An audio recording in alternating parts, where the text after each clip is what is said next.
और गांधी परिवार के प्रति जनता का जो करिश्मा है वो भी है, कुछ हद तक उसमें कमी नहीं आई है।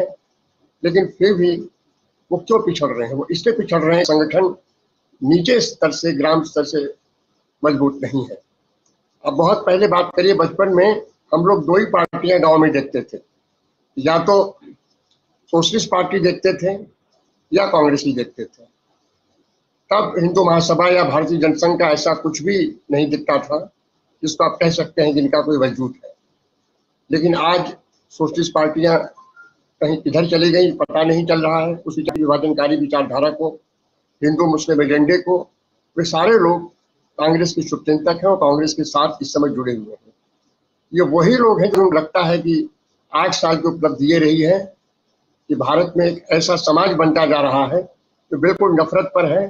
और इस प्रकार की नफरत है कि आप घरों में अगर कांग्रेस की बात करते हैं, घरों में आप गांधी जी की बात करते हैं, घरों में आप नेहरू मॉडल ऑफ इकोनॉमिक्स की बात करते हैं, घरों में आप उदारवाद की बात करते हैं, तो आप या तो उन्माद आ गया या पागलपन आ गया है। इसकी सबसे बड़ी, इस समय की सबसे बड़ी जरूरत है कि हम इस उन्माद और पागलपन से खुद को बचाएं, घरों को बचाएं और लोगों को बचाएं। भारतीय जनता पार्टी के पास कोई एजेंडा नहीं है। आप 8 साल में कोई एजेंडा नहीं है। और अगर आप ये सोच के चलते हैं कि वो आने वाले दिनों में महंगाई पर काबू पा लेंगे, बेरोजगारी को नियंत्रित कर लेंगे, देश की आर्थिक स्थिति सुधर जाएगी, तो मैं समझता हूँ कि वो ऐसा कुछ भी नहीं कर पाएंगे। वो इसलिए नहीं कर पाएंगे, वो करना नहीं चाहते हैं। वो करना चाहते भी हैं तो उनके पास करने का सलीका नहीं है, करने की कोई आइडियोलॉजी नहीं है। और इसके लिए आपको उनके थिंक टैंक आरएसएस के बारे में सोचना पड़ेगा, जो 100 साल 25 से पूरी कर, जो 100 साल के इस लंबे दौर में आरएसएस के किसी भी संघ प्रमुख या उनके महत्वपूर्ण लोगों ने आर्थिक स्थिति पे, युवकों की बेरोजगारी पे, युवाओं की बेरोजगारी पे, गांव में लोगों की क्या स्थिति है, इस पर कभी कोई बात नहीं की। उन्होंने जब भी बात की तो यही बात की कि मुसलमानों ने हमें तब ये लूटा, ईसाइयों ने हमें ये लूटा, हमें अपने धर्म को बचाना चाहिए, लेकिन कभी पेट और भूख की बात नहीं की। मुझे एक प्रकरण याद आता है, 65 या 66 में जब इंदिरा जी थी, और 66 में उस समय जब गोवध को लेकर जबरदस्त आंदोलन हुआ था और संसद भवन में घुसने को लेकर काफी गोली भी चल गई थी, कुछ घायल भी साधु हो गए थे। स्वामी करपात्री जी खुद थे और करपात्री जी ने उस समय इंदिरा जी को पिशाचिनी कहा था, तमाम बातें थी। उस भीड़ को देख के और उस उन्माद को देख के डॉक्टर लोहिया ने कहा था कि गाय के नाम पर इतनी बड़ी भीड़ इकट्ठी हो जाती है, तो हम भूख के नाम पर इतनी बड़ी भीड़ क्यों नहीं इकट्ठी कर सकते हैं? तो बहुत चीजें जो हमारी भावनाओं को सीधे कुरेदती, हम सड़क पर आ जाते हैं, लेकिन सड़क पर आने के बाद जब हम घर में जाते हैं तो हमें फिर उसी बाजार की महंगाई याद आती है, तब हम कहते हैं कोई विकल्प नहीं। तो मेरा ये कहना है कि कांग्रेस पार्टी और भारतीय जनता पार्टी के बीच इस समय जो कशमकश है, वो दो पार्टी के सत्ता प्राप्त करने का नहीं है, बल्कि दो विचारधाराओं का संकट है। और ये संकट बहुत लंबे समय से रहा है। गांधी जी का पूरा इतिहास आप पढ़िए, उनके जीवन का, साउथ अफ्रीका से भी उनको शुरू करिए, तो साउथ अफ्रीका में भी वे इस हिंदू मुस्लिम विवाद के प्रति बहुत संवेदनशील थे और उन्हें ये भनक लग गई थी कि अंग्रेज इसको तोड़ना चाहते हैं। उन्होंने इसकी बात वहां भी की, यहाँ भी आकर उन्होंने इसकी बात की और बराबर की, और अंत में इसी जहर ने उनकी जान ले ली। तो मेरा ये कहना है कि इस समय बिल्कुल विजय शंकर जी, आऊंगा, थोड़ा सा आपको रोकना चाहूंगा, आऊंगा, एक कमेंट लेना चाहता हूं राजेश बादल जी से भी। और डिजिटल प्लेटफॉर्म्स को उनका सर्वाधिक दुरुपयोग होते देखा है कि जो, जैसे कि विजय शंकर जी ने कहा, अगर मैं उनके सारांश निकालूं कि नकली मुद्दों ने असली मुद्दे ढक दिए हैं।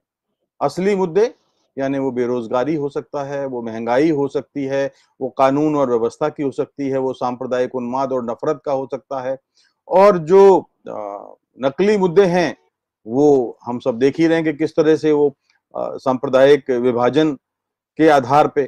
तो जब लोगों के दिमाग से ये बात उतर जाती है कि कोई भी उसकी उपलब्धियों के आधार पर नहीं, सरकार की उपलब्धियों के आधार पर नहीं, बल्कि वो एक जो वैचारिक बंटवारा है उस आधार पर वोट करे, यानी पेट्रोल चाहे वो 200 रुपए लीटर हो जाए, लेकिन जब वो वोट देने आएंगे तो कहेंगे भाई ये तो हिंदुओं को तो एक राष्ट्रीय धर्म हो गया है, उनको तो मुसलमानों के खिलाफ वोट करना ही है और हिंदुओं के हितों के लिए लड़ने वाली एकमात्र पार्टी ये है।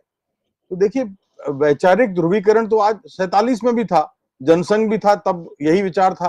तो तब जब जनसंघ खत्म हो गया तो लोगों ने कहा कि शायद ये विचार मर गया, लेकिन वो भारतीय जनता पार्टी के रूप में फिर वो विचार जिंदा हुआ। कांग्रेस भी एक विचार के रूप में रहा है, आजादी के आंदोलन के बाद से रहा है, और जिसने इस देश के संविधान की नींव रखी और संवैधानिक ढांचे में कांग्रेस काम करती रही है। तो अब जो स्थितियां कांग्रेस के सामने आ रही हैं, जैसे कि अभी प्रशांत जी ने कहा था कि जब 2019 के चुनाव में कांग्रेस को पराजय का सामना करना पड़ा, तो राहुल गांधी तो ने ठंडे हुए थे, क्योंकि मेहनत उन्होंने उस चुनाव में काफी की थी और एक नैतिक रूप से उन्होंने पराजय की जिम्मेदारी अपने ऊपर ली थी। और अगर आपको याद हो तो शरद पवार के पास गए थे कि वो यूपीए चेयरपर्सन का पद संभालें और राहुल गांधी खुद भी अपने कांग्रेस पार्टी को मजबूत करें। उस समय थोड़ा सा जो ब्रेक आया वो कांग्रेस पार्टी के लिए एक बड़ा खतरनाक साबित हुआ, क्योंकि महाराष्ट्र में आज भले ही वो सत्ता में हो, आपको याद होगा कि महाराष्ट्र में बड़े अनमने ढंग से कांग्रेस पार्टी ने चुनाव लड़ा था। ना प्रचार अभियान सुव्यवस्थित था, ना प्रत्याशियों का चयन बहुत गंभीरता से किया गया था, यहां तक कि ज्योतिरादित्य सिंधिया जिन्हें संपूर्ण कोंकण का जिम्मेदारी सौंपी गई थी, वो पूरे कोंकण में तक नहीं गए थे।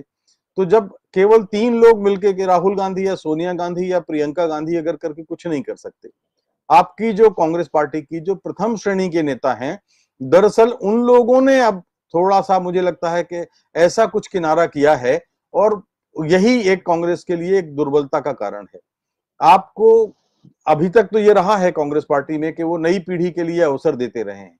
हमने इधर देखा है कि अब नई पीढ़ी को पार्टी के भीतर अपने अस्तित्व के लिए संघर्ष करना पड़ रहा है, और ये केवल कांग्रेस पार्टी में नहीं, अगर हम संपूर्ण लोकतांत्रिक परिदृश्य में देखें तो एनसीपी में और तृणमूल कांग्रेस में, समाजवादी पार्टी में, सभी में ये है कि नई पीढ़ी को बहुत आसानी से स्थान नहीं दिया जा रहा है, और इससे इन सारे दलों को उबरना पड़ेगा। तो एक बात तो ये हुई। दूसरी बात जो अभी निकल के आई है कि संगठन, कांग्रेस संगठन की जिला इकाइयां, जैसे अभी चर्चा हुई, जिला इकाइयां ध्वस्त पड़ी हैं, उनके भवन नहीं हैं, उनमें नियमित गतिविधियां नहीं होती हैं। आज चूंकि कार्य समिति की बैठक थी तो उसके लिए हमने देखा कि कल पंजाब में बैठक हो गई, कल मध्य प्रदेश में बैठक हो गई, 2-4 बैठकें करके एक औपचारिकता कि हाँ भाई क्योंकि मध्य प्रदेश में भी अगले साल विधानसभा चुनाव है, तो एक औपचारिक बैठकों के जरिए एक जन आंदोलन की नींव नहीं पड़ती। अगर 20-20 वर्षों से कोई पार्टी सत्ता में है, मध्य प्रदेश में भारतीय जनता पार्टी 15-16 साल से सत्ता में है, 17 साल से, तो आपको पार्टी कार्यालय में बैठकों से कुछ नहीं होगा। तो कांग्रेस सेवा दल को जीवित करना पड़ेगा उनको। अब ठीक है, हम लोग सिर्फ इतनी चिंता कर सकते हैं क्योंकि कांग्रेस पार्टी को अपना घर ठीक करने की मुख्य जिम्मेदारी तो उनकी है। हम एक पत्रकार होने के नाते सिर्फ ये कह सकते हैं कि लोकतंत्र में एक मजबूत प्रतिपक्ष होना चाहिए, और अगर हमने मान भी लें कि अब 2 विचारधाराएं बन गई हैं, तो जिस विचारधारा को कांग्रेस प्रतिनिधित्व करती है उस विचारधारा को मजबूत बनाने के लिए या प्रतिपक्ष को मजबूत बनाने के लिए हम जो अपनी सदाशयता और रचनात्मकता दिखा सकते हैं वो दिखा सकते हैं। लेकिन तीसरी बात आती है कि इसमें अब लोगों के दिलो दिमाग पर ये मुद्दे क्यों नहीं छाते कि अगर महंगाई हो रही है, बेरोजगारी हो रही है और तमाम सारी जो चीजें हैं वो सब सामने, उनको उनके दिलों को क्यों नहीं मथती। वो 100 रुपए लीटर डीजल पेट्रोल भी खरीद रहे हैं, सब्जियों के भाव देखिए आसमान में। आज मैं बाजार में इस शो में आने के पहले गया तो मैं जिस सब्जी वाले से लेके आया 15 रुपए का एक नींबू मिला, 15 रुपए का एक नींबू। देश में हाय तौबा मचा देती थी वो, आज हम देखें कि सब्जियों के भाव आसमान पर हैं, कुछ नहीं हो रहा है। और सारी इंडस्ट्री में आप देख लीजिए, कपड़ों के भाव, ट्रेवल एजेंसियों के रेट देख लीजिए, मार्केट के तमाम उत्पादों के रेट देख लीजिए, तो आमदनी आदमी की बढ़ी नहीं है, लेकिन खर्चे वही के वही रहते हैं। एक बार आप खर्चा अपना विस्तार कर लें तो फिर चाहे जितना महंगाई हो जाए आपको उन खर्चों में कटौती करना बड़ा मुश्किल हो जाता है। उन्हें इन असली मुद्दों पर लोगों के दिमागों में इतना गहरा असर कर लिया है कि लोग अब जब वोट करते हैं तो सारी चीजें ये भूल जाते हैं। तो अगर इस आधार पर ऐसा कोई विभाजन कर दिया गया है, चाहे वो आईटी सेल के जरिए किया गया हो, चाहे वो व्हाट्सएप यूनिवर्सिटीज के जरिए किया गया हो, चाहे वो और प्रोपेगेंडा एजेंसीज के जरिए किया गया हो, तो कांग्रेस को इस मामले में बहुत सतर्क और सावधान और संवेदनशील होना पड़ेगा। मैं ये नहीं कहता कि कांग्रेस भी प्रोपेगेंडा करे, कांग्रेस भी फर्जी कहानियां बनाए, कांग्रेस भी नकली इतिहास की कथाएं पेश करे, लेकिन कम से कम उन्होंने जो देश के साथ किया है वो तो सही अर्थों में अपने लोगों के मतदाताओं के सामने रख सकते हैं, सकारात्मक और रचनात्मक राजनीति करते हुए। और ये तब तक नहीं होगा जब तक ग्रास रूट लेवल पे उनके पास कोई उचित तंत्र नहीं होगा, और उस तंत्र की बड़ी कमी है। पार्टी को देखना है कैसे करें। यूपीए का नेतृत्व सोनिया गांधी कर सकती हैं, राहुल गांधी पार्टी का नेतृत्व कर सकते हैं, और प्रियंका, जैसे कि अमित शाह की जिक्र आया था कि अभी वो माइक्रो मैनेजमेंट का काम करते हैं। माइक्रो मैनेजमेंट में हमने अभी हाल में उत्तर प्रदेश में देखा कि मैं बहुत ही भरोसे के साथ कह सकता हूं कि प्रियंका गांधी को उतनी कामयाबी नहीं मिली। लेकिन माइक्रो मैनेजमेंट का अगर हम बात करें तो हमने देखा है उत्तर प्रदेश में जितना घूमे हैं या जो प्रचार में गए हैं कि माइक्रो मैनेजमेंट हुआ है, और इसका असर संभवतः 2024 के इलेक्शन में जरूर दिखेगा। ये 2022 जीतने के लिए कांग्रेस पार्टी का मंथन था ही नहीं, ये प्रयास 2022 के लिए था ही नहीं। मिल जाते अच्छी बात है, लेकिन जो अभी तक जो प्रयास कांग्रेस पार्टी की ओर से उत्तर प्रदेश में हुआ है वो 2024 की तैयारियों को स्पष्ट करता है। 10 मार्च के बाद आप देखिए तो चाहे जीते पार्टी या हारे, समीक्षा होती है। 3 बैठकें हो चुकी हैं, रोज लगातार मेरी जानकारी में तो है कि वो बैठकें रोज चल रही हैं, मैदान में भी इंस्ट्रक्शंस दिए जा रहे हैं। तो ये एक सिलसिला है जो होना चाहिए, बढ़ना चाहिए, और एक जर्नलिस्ट होने के नाते हम लोगों को मजबूत प्रतिपक्ष कैसे खड़ा हो इस पर चिंतन जरूर करना चाहिए। जी राजीव जी बिल्कुल, बैठकों और चिंतन का जो दौर है वो कांग्रेस में हो रहा है, चल रहा है, वो हम देख रहे हैं। लेकिन क्या इन बैठकों और चिंतन से बीजेपी के सामने और बीजेपी के साथ जो संघ है, कार्यकर्ताओं की एक पूरी फौज है, उससे मुकाबला कांग्रेस कर पाएगी? एक बड़ा सवाल, और ये सवाल कई लोग उठाते हैं, इसलिए सवाल लेकर आ रहा हूं। प्रेम कुमार जी, आपके पास आवाज आ रही होगी हमारी। क्या इन बैठकों से, चिंतन से जो बातें हो रही हैं, जो सोनिया गांधी बोल रही हैं, बाकी लोग बोल रहे हैं, इससे कुछ निकल कर आते हुए देख रहे हैं आप? क्योंकि अभी एक राज्य कांग्रेस गंवा चुकी है, और राजस्थान की हालत कैसी है आप देख रहे हैं। छत्तीसगढ़ और राजस्थान, ये 2 राज्य हैं जहां पूर्ण रूप से कांग्रेस की सरकार है, और उसके अलावा 3 राज्य हैं ऐसे जहां पर कांग्रेस मिलीजुली सरकार में है, समर्थन के साथ में है। तो क्या कुछ कह रहे हैं, क्या कुछ देखेंगे आप, क्यों देख रहे हैं आप प्रेम कुमार जी? क्योंकि कई लोग ऐसे हैं जो मुख्यमंत्री पद के दावेदार के रूप में बैठे हुए हैं, जहां इन दोनों राज्यों में, चाहे वो छत्तीसगढ़ हो चाहे वो राजस्थान हो, वहां सत्ता लपकने के लिए और कुर्सी पर बैठने के लिए तैयार बैठे हैं लोग, और कहीं ना कहीं अंदरूनी खींचतान चल रही है, जिसका फायदा बीजेपी उठाने की जुगत में लगी रहती है। पार कैसे पाए? जिस विपक्ष, मजबूत विपक्ष की बात अभी हमारे साथी राजेश बादल जी कह भी रहे थे कि एक पत्रकार होने के नाते हमारा भी ये फर्ज बनता है कि इस देश के लोकतंत्र को भी मजबूत करने के लिए एक मजबूत विपक्ष की जरूरत है, और उस पर हम भी चिंतन मनन करें। हम कुछ कर नहीं सकते, हम उनके कार्यकर्ता नहीं हैं, लेकिन इतना तो जरूर है कि जो कुछ हम 5-6 लोग या हमारे तमाम दोस्त साथी जो हमारे इस कार्यक्रम को देखते हैं, वो अपनी बातों को, विचारों को रखते हैं, ये विचार विपक्ष के पास तक तो जरूर जाना चाहिए, और वही हम यहाँ करते हैं। क्या कुछ कहेंगे आप कांग्रेस के इस चिंतन मनन पे? जी राजीव जी, ये चिंतन मनन तो हर हाल में होना चाहिए, किसी भी राजनीतिक पार्टी के लिए की सक्रियता के लिए जरूरी है। पर असल बात, मैंने जब भी कभी भी कांग्रेस को लेकर चर्चा हुई है, मैंने कही है, वो ये कि कांग्रेस में जो डेमोक्रेसी है उसको कैसे मजबूत किया जाए, क्योंकि नेतृत्व में जो जान आएगी डेमोक्रेसी से ही आएगी। जो नेतृत्व का गैप हमारे पैनलिस्ट साथी भी देख रहे हैं कि कांग्रेस के बाद, पहले के बाद दूसरे दौर का जो नेता है वो सक्रिय नहीं है, तो वो सक्रियता से के लिए जो ऊर्जा चाहिए वो भी नीचे स्तर से ही आएगी।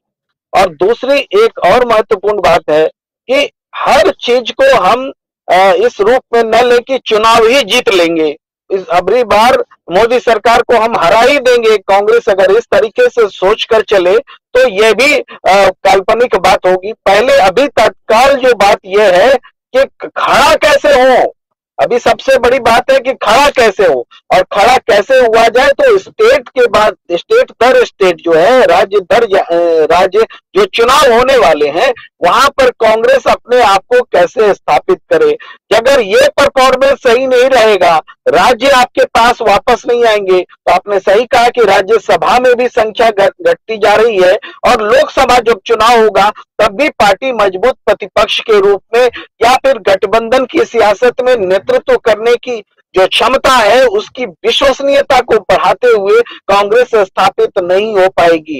ये वो दौर है जब कांग्रेस को 3 स्तर पर संघर्ष करना पड़ रहा है। एक कि अपने संगठन में अपने पैरों पर कैसे, जैसी संस्था में अपनी विश्वसनीयता कैसे मजबूत करें, और इस संगठन का, इस अलायंस का विस्तार कैसे करें, और तीसरा प्रांतीय सरकारों में अपनी स्थिति एक के बाद एक मजबूत करें।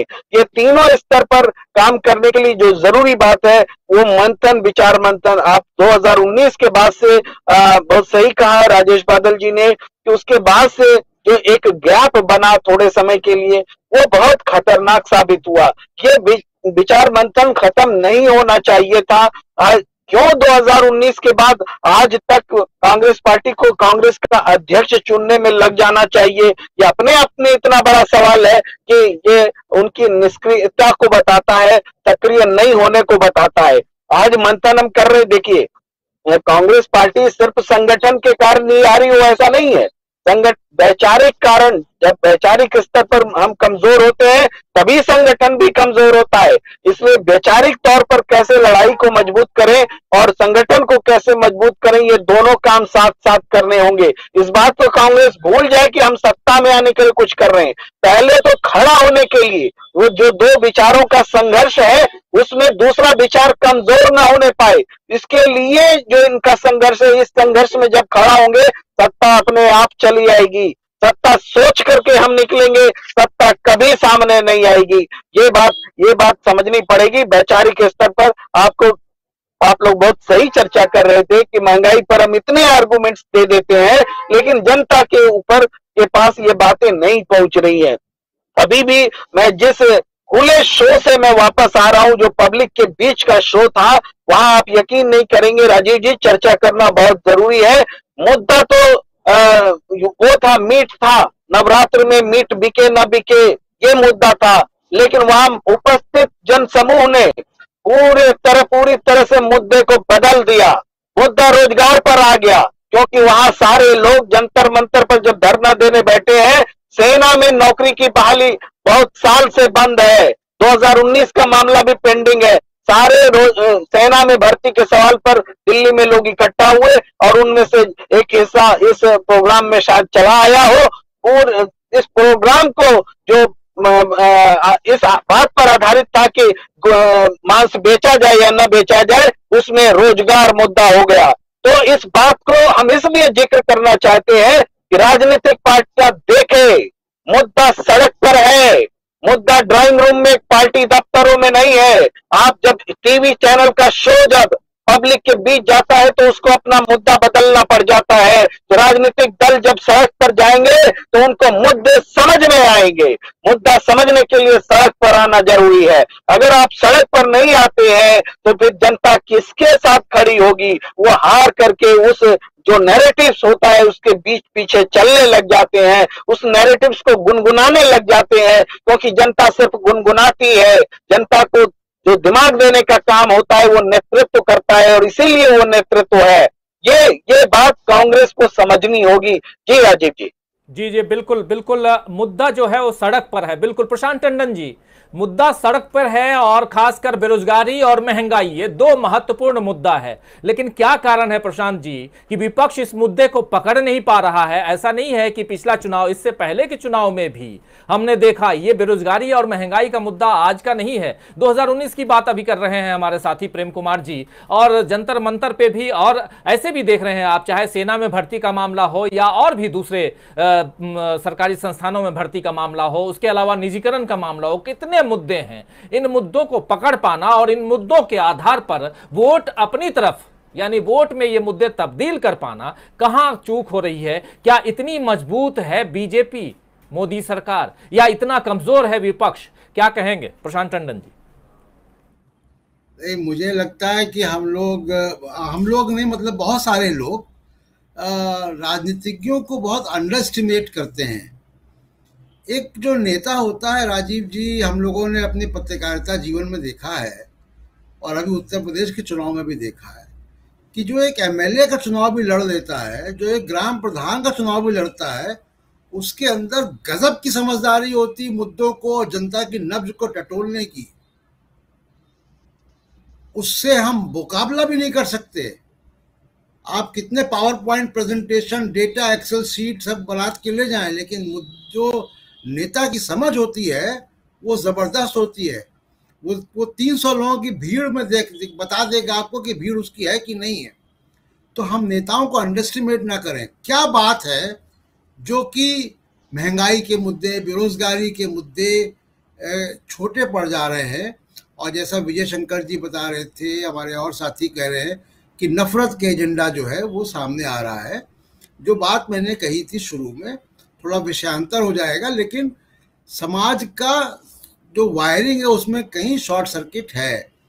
तो वो और उसको मैं इस तरह से करूँगा कि जब भी आर्थिक विषमताएं समाज में बढ़ेंगी, बेरोजगारी बढ़ेगी, तो समाज और ज़्यादा रूढ़िवादी होता है, और ज़्यादा इन्वर्ट होता है, कम कॉस्मोपॉलिटन होता है, नैतिक मूल्यों की गिरावट होती है, राष्ट्रवाद का बुखार चढ़ता है। ये हमने 1920 के बाद के डिप्रेशन में देखा कि किस तरीके से जर्मनी, जापान, इटली, सोवियत रूस, सब जगह पे राष्ट्रवाद का बुखार चढ़ा और तानाशाह आए।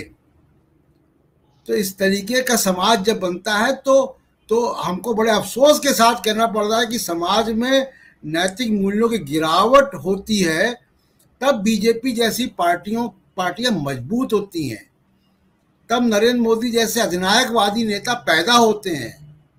ये इतिहास में पहली बार नहीं हुआ है, ये बार बार होता है। एक बात, थोड़ा विषयांतर हो गया, उसके लिए क्षमा, लेकिन जो बात असली है, जो रोड मैप की बात आप कर रहे हैं, देखिए, एक तो है कि डेटा मैनेजमेंट जिसमें तमाम कंसल्टेंट हैं, काम करते हैं, जिसकी तरफ जो है इशारा राजेश बादल जी ने भी किया और भी साथियों ने किया। दूसरा एक मुद्दा होता है राजीव जी, चाहे वो मार्केटिंग मैनेजमेंट का मामला हो, चाहे वो पॉलिटिकल पार्टी का हो, वो होता परसेप्शन मैनेजमेंट। परसेप्शन क्रिएट करने का काम में कांग्रेस पीछे नहीं है। कांग्रेस वहां पे बीजेपी को बराबर का मुकाबला दे रही है। मैं फिर कहूंगा कि उसको ट्रांसलेट करने की मशीनरी जो है वो नहीं है। दूसरी बात जो इम्पोर्टेंट है कि हम लोग नरेंद्र मोदी को बहुत ही करिश्माई नेता मान के चलते हैं, और हैं भी, वो काफ़ी लोकप्रिय हैं जिस भी वजह से हो, लेकिन लोकप्रियता में तो कमी नहीं है। लेकिन एक थर्ड पार्टी आंदोलन चला अन्ना हजारे का, उसमें 2 लोग पैदा हुए, नरेंद्र मोदी और अरविंद केजरीवाल। इसलिए मैं कह रहा हूं कि बहुत सारी बातें, बहुत सारे डेवलपमेंट, बहुत सारे हस्तक्षेप केवल राजनेताओं के जरिए नहीं हो सकते। समाज, पॉलिटिकल पार्टी के बाहर भी कुछ होना चाहिए, चाहे वो विपक्ष ही उसको वो हैंडल करे, लेकिन थर्ड पार्टी इंटरवेंशन समाज में जरूरी हो गया है, तभी कांग्रेस का आगे का काम होगा। जी प्रशांत जी बिल्कुल सही कह रहे हैं। थर्ड पार्टी की जो बात कर रहे हैं और अन्ना हजारे आंदोलन का जिक्र कर रहे हैं, थोड़ा सा आंदोलन पे चलना चाहूंगा और विजय शंकर जी आपके पास आना चाहूंगा। विजय शंकर जी, आंदोलन हमने देखा 2012 का जो अन्ना आंदोलन, उसके बाद से देश की दशा दिशा दोनों बदलते हुए हमने देखे। और इसी दिल्ली में जहां से बैठकर हम इस कार्यक्रम को कर रहे हैं, इस दिल्ली को एक नया मुख्यमंत्री मिला, बिल्कुल नया नवेला, और उसके बाद इसी दिल्ली में यानी दिल्ली से देश को एक नए प्रधानमंत्री मिले। और लोकप्रियता में कोई कमी नहीं प्रधानमंत्री नरेंद्र मोदी की। और आज जिस प्रकार जिस तरफ बातें कर रहे हैं, लेकर जा रहे हैं हमारे साथी प्रशांत टंडन जी, जिसका जिक्र कर रहे थे, कह रहे थे विषयांतरण। मैं इसे विषयांतरण नहीं मानूंगा, क्योंकि ये बहुत ही आज की तारीख में ये सटीक उदाहरण है, चाहे वो जर्मनी की बात हो, चाहे वो रूस की बात हो, चाहे वो इटली की बात हो, और जो कुछ भी देखा इस दुनिया ने, सेकेंड वर्ल्ड वार देखा हमने, और अभी भी एक वार देख ही रहे हैं। हमारे देश को ऐसे आंदोलन की जरूरत समय समय पे और बहुत तमाम देशों को होती रहती है। यहीं पर फिर विपक्ष की भूमिका की बात आती है। विजय शंकर सिंह जी, आपकी टिप्पणी चाहूंगा। आज के हालात में विपक्ष की भूमिका पर हम चर्चा कर रहे हैं, कांग्रेस को आगे बढ़ाने का रोड मैप की बात कर रहे हैं, और उसके साथ साथ इस तरह के आंदोलन की उम्मीद क्या